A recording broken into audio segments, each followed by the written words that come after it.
ہم بھی قرآن میں سے اپنی مرضی کے مسئلے نہ ڈھونڈیں، یا قرآن کے صرف اسی حصے پر عمل نہ کریں جو ہمارے فائدے کا ہے، جس میں ہمیں فائدہ نہ لگے اس حکم کو ہم چھوڑ کے آگے بڑھ جائیں، ایسا نہ ہو، ورنہ پھر وہی ہمارے لیے بھی ہو سکتا ہے۔ پھر آگے یہودیوں کی خوش فہمی کا تذکرہ ہو رہا ہے، وَقَالُوا لَن تَمَسَّنَا النَّارُ إِلَّا أَيَّامًا مَّعْدُودَةً، کہ وہ کہتے ہیں کہ ہمیں تو آگ چھوئے گی ہی نہیں مگر گنتی کے چند روز۔ یعنی یہاں اللہ تعالیٰ یہود کے بارے میں فرما رہے ہیں کہ انہوں نے اپنے بارے میں یہ دعویٰ کیا کہ دوزخ کی آگ چند دنوں کے علاوہ ہمیں چھو ہی نہیں سکے گی، یعنی چند روز کے بعد وہ اس سے نجات پا جائیں گے۔ چنانچہ اللہ تعالیٰ ان کی بات کا رد کرتے ہیں اور فرما رہے ہیں قُلْ أَتَّخَذْتُمْ عِندَ اللَّهِ، کہ اے نبی آپ ان سے پوچھئے کہ کیا تم نے اللہ سے وعدہ لیا ہے کوئی ایسا کہ تمہیں آگ صرف چند روز ہی چھوئے گی، پھر تمہیں اس کے بعد آگ چھو نہیں پائے گی، تمہیں عذاب نہیں ہوگا، تم جہنم سے نکال لیے جاؤ گے۔ قُلْ أَتَّخَذْتُمْ عِندَ اللَّهِ عَهْدًا فَلَن يُخْلِفَ اللَّهُ عَهْدَهُ، اللہ تعالیٰ کہہ رہے کہ ان سے پوچھو کیا کوئی وعدہ ہے اللہ سے تمہارا ایسا؟ اگر واقعی ہی ایسا ہے، اللہ سے وعدہ ہے، پھر تو ٹھیک ہے، پھر واقعی ایسا ہوگا، کیونکہ فَلَن يُخْلِفَ اللَّهُ عَهْدَهُ، کہ اللہ تعالیٰ تو ہرگز اپنے وعدے کے خلاف نہیں کرتا۔ یا پھر ام تقولون علی اللہ ما لا تعلمون، یہاں جو حرف ام ہے یہ بل کے معنی میں ہے، ٹھیک ہے، یعنی ایسا تو کوئی وعدہ ہی نہیں ہے بلکہ تم اللہ تعالیٰ کی طرف جھوٹی باتیں منسوب کرتے ہو، وہ باتیں جن کو تم خود بھی نہیں جانتے، یعنی اللہ سے کوئی وعدہ تو نہیں ہوا نا، تو اس کے باوجود یہ کہنا کہ ہمیں تو آگ بس چند روز ہی چھوئے گی، تو یہ غلط ہے۔ حضرت عبداللہ بن عباس رضی اللہ تعالیٰ عنہ وہ کہتے ہیں کہ یہود کہتے تھے کہ ہمیں آگ صرف 40 راتوں تک چھوئے گی، اور بعض مفسرین نے کہا کہ ان کا خیال تھا کہ انہیں آگ صرف اتنی ہی مدت چھوئے گی جتنی مدت انہوں نے بچڑے کی عبادت کی تھی۔ پیچھے اس بات میں ہم نے پڑھا تھا نا، یہود نے بچڑا بنا لیا تھا تو پھر وہ اس کی پوجا کرتے تھے،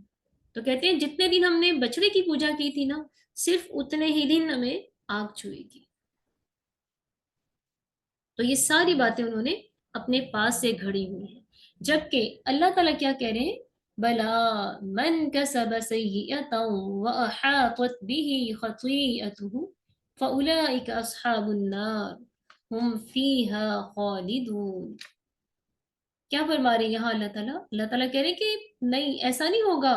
کہ ایک شخص گناہوں کا پلندہ لے کے آ جائے اور وہ یہ چاہے کہ اسے آگ نہ چھوئے یا چند دن اسے آگ چھوئے اور پھر اس کو آگ سے نجات مل جائے، ایسا نہیں ہوگا، بلکہ اللہ تعالیٰ فرماتے ہیں کہ بات اس طرح نہیں ہے جس طرح تم تمنا رکھتے ہو، جس طرح تمہاری خواہش ہے، بلکہ بات یہ ہے کہ جو برا کام کرے اور اس کے گناہ ہر طرف سے اسے گھیر لے اور وہ قیامت کے دن اس حال میں آئے کہ اس کے پاس ایک بھی نیکی نہ ہو بلکہ اس کے تمام اعمال برائیوں سے ہی بنے ہوں، تو ایسا شخص ہمیشہ کے لیے جہنم میں ہی رہے گا۔ لیکن والذین آمنوا وعملوا الصالحات اولئک اصحاب الجنہ ہم فیہا خالدون، اس کے برعکس جو ایمان لائے گا، نیک اعمال کرے گا، تو ایسے ہی لوگ جنت کے مستحق ہیں، تو وہی لوگ ہمیشہ کے لیے جنت میں رہیں گے۔ یعنی اللہ تعالیٰ فرما رہے ہیں کہ جو شخص جس حال میں ہمارے پاس آئے گا اس کو ویسا ہی انجام دیا جائے گا، یعنی گناہوں کا انجام برا ہوگا، نیکیوں کا انجام اچھا ہوگا، جیسے اللہ تعالیٰ نے سورۃ النساء میں فرمایا ہے لیس بِأَمَانِيِّكُمْ وَلَا أَمَانِيَّ أَهْلِ الْكِتَابِ مَنْ يَعْمَلْ سُوءًا يُجْزَ بِهِ ولا يجد له من دون الله وليا ولا نصيرا ومن يعمل من الصالحات من ذكر أو أنثى وهو مؤمن فأولئك يدخلون الجنة ولا يظلمون نقيرا. کیا فرما رہے ہیں اللہ تعالیٰ کہ نہ تو تمہاری آرزوؤں اور نہ اہل کتاب کی آرزوؤں پر فیصلہ ہوگا، بلکہ جو شخص برے عمل کرے گا اسے اسی طرح کا بدلہ دیا جائے گا، اور اللہ کے سوا نہ تو وہ کسی کو اپنا مددگار پائے گا نہ اپنا حمایتی پائے گا، اور جو نیک کام کرے گا خواہ وہ مرد ہو یا عورت اور وہ صاحب ایمان ہو، شرط یہ ہے کہ نیک کام ہو تو نیک کام کرنے والے مومن ہوں، وہ اللہ کی کتاب پر ایمان رکھتے ہوں، تو پھر ایسے لوگ جنت میں داخل ہوں گے۔ اور اللہ تعالیٰ فرماتے کہ ان پر کھجور کی گٹلی کے شگاف کے برابر بھی ظلم نہیں کیا جائے گا۔ تو جو یہ کلمات ہیں وَأَحَاطَتْ بِهِ خَطِيئَتُهُ کہ اس کو اس کے گناہوں نے گھیر لیا ہو، تو اس میں حضرت ابو ہریرہ رضی اللہ تعالیٰ عنہ اور حسن بصری فرماتے ہیں کہ اس کے گناہوں نے اس کو گھیر لیا، اس سے مراد شرک ہے، شرک۔ اور بعض مفسرین نے کہا کہ اس سے مراد وہ شخص ہے جو توبہ کیے بغیر گناہوں کے ساتھ مر جائے۔ ظاہر ہے جو شخص مشرک ہے، اللہ کے ساتھ شرک کرتا ہے، اگر مرنے سے پہلے وہ بھی توبہ کر لے تو اللہ تعالیٰ شرک بھی معاف کر دیتا ہے، لیکن جو شرک پر ہی مر جائے پھر اس کی معافی نہیں ہے۔ اسی طرح بعض مفسرین نے کہا کہ اس سے مراد کبیرہ گناہ ہے، کہ جو شخص کبیرہ گناہوں کے ساتھ اللہ کے سامنے حاضر ہوگا تو پھر وہ جہنم میں رہے گا، جہنم میں جائے گا۔ لیکن یہاں پر ایک چیز کا اور بھی سن لیجئے کہ ہم اب یہ نہ سمجھیں کہ صرف شرک ہی ایسا گناہ ہے جس کی وجہ سے جہنم میں جانا ہے،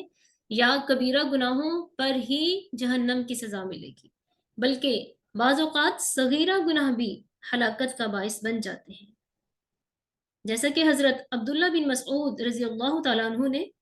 رسول اللہ صلی اللہ علیہ وسلم سے روایت کیا ہے، آپ نے فرمایا کہ چھوٹے اور حقیر گناہوں سے بھی بچو، کیونکہ یہ بھی جمع ہو کر آدمی کی ہلاکت کا سبب بن جاتے ہیں۔ رسول اللہ صلی اللہ علیہ وسلم نے مثال دے کر فرمایا کہ جیسے کچھ لوگ جنگل میں جمع ہوں اور جب کھانا پکانے کا وقت آ جائے تو ایک ایک آدمی ایک ایک لکڑی لے آئے، حتیٰ کہ اس سے لکڑیوں کا ڈھیر لگ جائے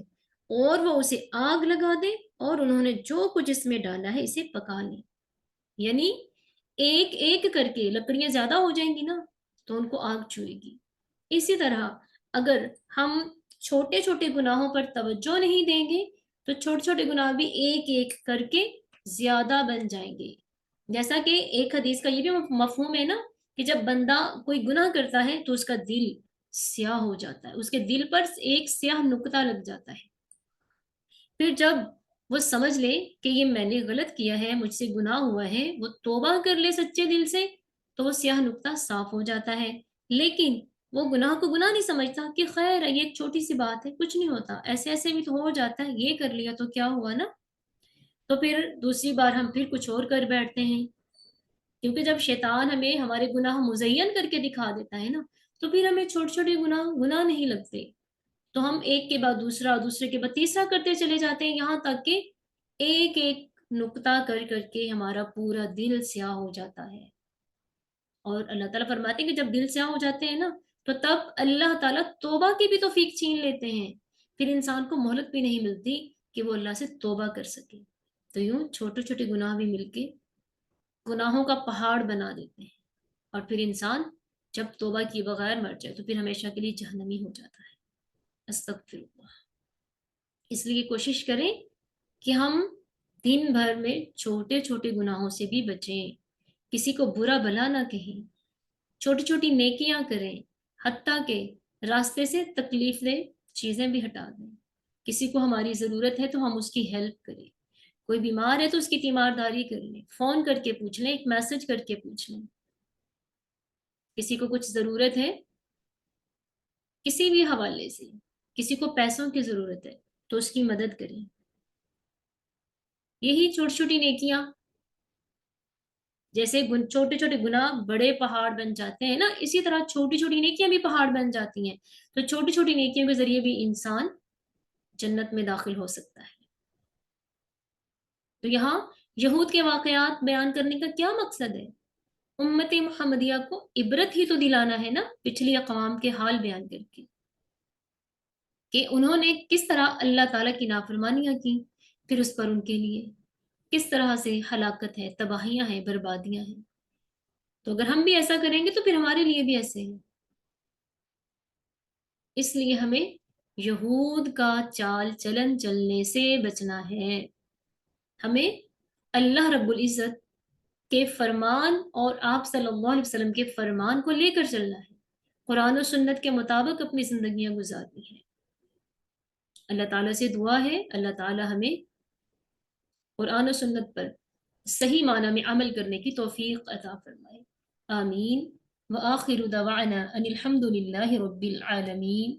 سبحانك اللهم وبحمدك نشهد أن لا إله إلا أنت نستغفرك ونتوب إليك. السلام عليكم ورحمة الله وبركاته.